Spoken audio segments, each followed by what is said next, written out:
السلام عليكم ورحمة الله وبركاته. أخي العزيز، مرحبا بك إلى هذه القناة مرة أخرى. اليوم نتناول الدرس السادس عشر. You're welcome to my channel again. Today we want to take الدرس السادس عشر lesson 16. الدرس السادس عشر lesson 16. This is a conversation حوار بين المدرس وبعض طلبته. It's a conversation between the teacher and some of his students, precisely Muhammadun and Aliyun. Al-Mudarris, the teacher says, Liman, for whom? This is a combination of li and man. Li means for, man, whom. For whom hadhihi al-aqlamu are these pens. The word al-aqlamu is the plural form of al-qalamu.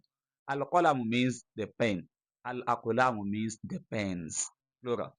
Why use hadhihi? In the previous lessons we mentioned then that when we say hadhihi, it means this for feminine. But al-aqlam, pens, they are not feminine. How come we use hadhihi? This is not Zainabu, where we say hadhihi Zainabu. But aqlam, pens, are they feminine? Yes, they are feminine. The rule is that when what you are referring to are objects, starting from three and above, we consider them as feminine in Arabic. So we see, هذه buyutun, these houses. These are houses. هذه مقاعد, these are seats or chairs.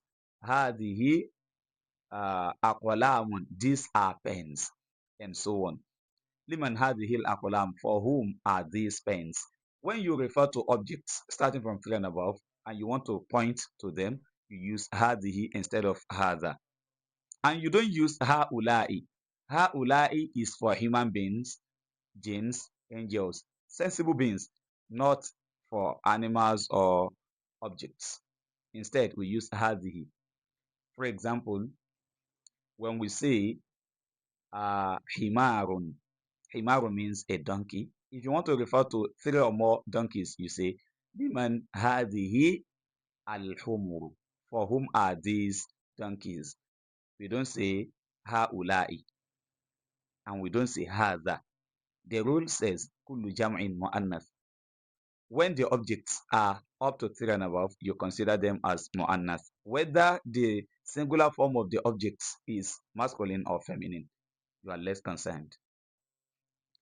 Liman hadhihi al-aqlamu, for whom are these pens? Ya Muhammad, oh Muhammad. Muhammad says, here they are, li, for me, ya ustadu, oh ustad. Hiya jamilatun, they are beautiful, jiddan, very. That's an intensifier to qualify the adjective beautiful. They are very beautiful, jiddan, very. وهذه الكتب الجديدة, and these new books, can you see now? Al-kutubu, they are also objects. Starting from three and above, we use al-kutubu. And they are considered feminine. That's why we are using هذه to refer to them. وهذه الكتب, you can now see the adjective al-jadidatu, the na'tu. It is being used in the feminine form. Why? Because the noun it is qualifying is now considered as feminine. That's why the adjective also is feminine here. وَهَذِهِ الْكُتُبُ الْجَدِيدَةِ, and these new books are hiya laka, are they for you? Muhammad says, La, no, hiya li Hamidin, they are for Hamid. Then the teacher says, Aina dafatirukum, where are your notebooks or your exercise books? Dafatir plus kum. Where are your exercise books? Dafatiru is the plural form of daftar. Ya ikhwanu, oh brothers. Ikhwanu is the plural form of akhun. Ya akhun, ya akhu, sorry. Ya akhu, oh brother. Ya ikhwanu, oh brothers. You can also use ikhwatun. You say, Ya ikhwatu, oh brothers. Ali says, Here, huna, it is here. If you can recollect, in one of my previous videos, I mentioned that huna is used to mean here. The place is where you are, not distant. Then hunaka, when it is a bit distant. Hunalika, when it is very distant. So far, further, farthest. So هنا هناك هنالك. على هذا المكتب on this table. Now, having learned this, they want you to see these illustrations. Al-mufrad, they want you to reflect on this. Mufrad, singular. هذا طالب جديد. This is a new student. The person being referred to here is a human being. We are using هذا. Now, the plural form of هذا here is هؤلاء. Why? Because we are referring to a sensible being, human being. When it is plural, we use هؤلاء.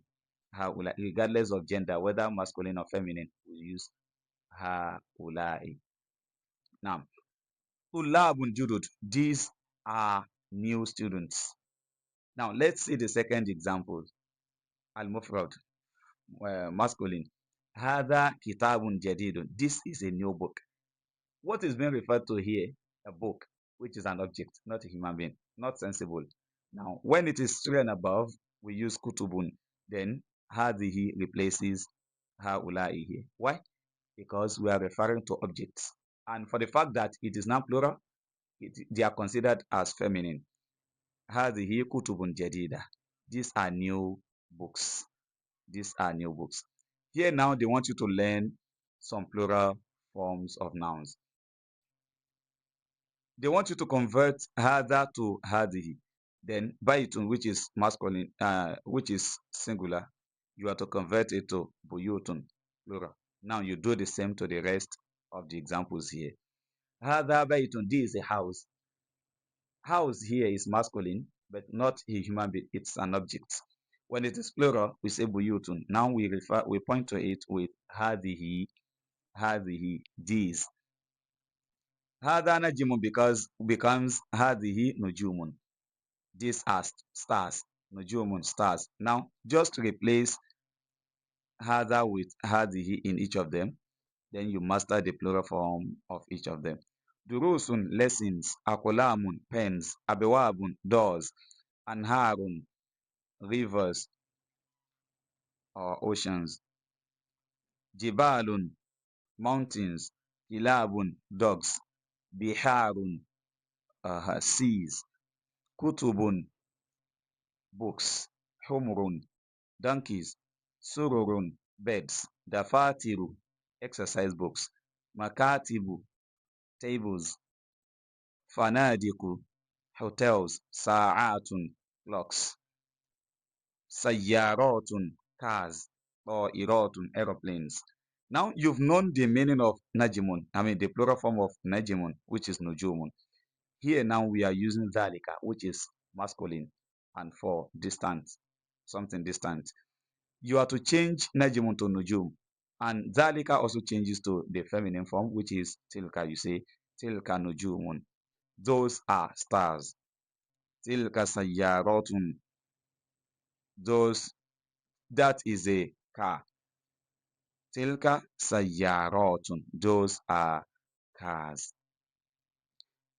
So in view of what you have done so far, they want you to point to each of these nouns. Hada rajulun. Ha'ulai rijalun, because it is human beings. Hadihi, hada kalibun. If it is plural, you say number 4. Hadihi kilabun.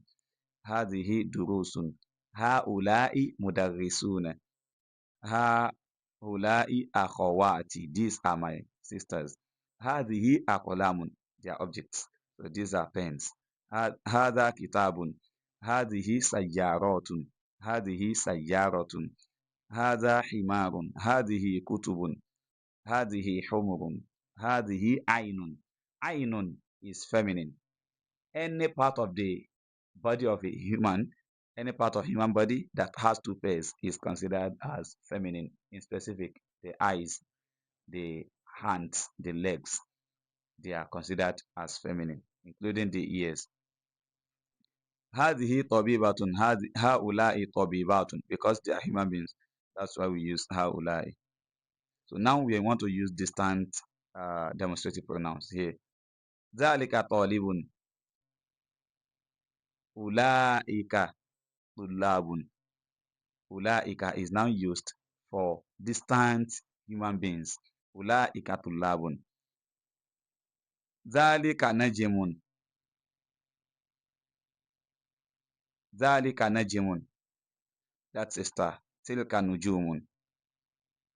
Tilka bintun. Ulaika banatun. Tilka darajatun. Tilka darajatun. Zalika sarirun. Tilka sururun. Tilka dajajatun. Tilka mudarrisatun. Ulaika mudarrisatun. Zalika hajjun. Ulaika hujjajun. Zalika masjidun. Tilka sayyaratun. Now they are giving you the box to explain each of them. Asma'ul isharati, the demonstrative pronouns lil qarib for close objects or close human beings. Hada talib, if it is al-aqil, sensible being, then like human being, hada talibun, this is a student. Ha'ula'i tullabun, these are students. Hadihi talibatun, this is a female student. Ha'ula'i talibatun, these are female students. So you will see that ha'ula is used for both masculine and feminine when it is plural. Dhalika talibun, that's a student. Ula'ika tullabun, those are students. Tilka talibatun, that's a female student. Ula'ika talibatun, those are female students. Now, if it is for ghairul aqil, non-sensible beings like objects, hadha for singular masculine, hadhihi for plural, whether masculine or feminine. It is hadhihi when it is plural. Hadha baytun, this is a house. Hadhihi buyutun, these are houses. Hadhihi sayyaratun, this is a car. Hadhihi sayyaratun, these are cars. If it is distant, we say dhalika baytun, that is a house. Tilka buyutun, those are houses. Tilka sayyaratun, that's a car. Tilka sayyaratun, those are cars. Have a nice day. Assalamu alaikum.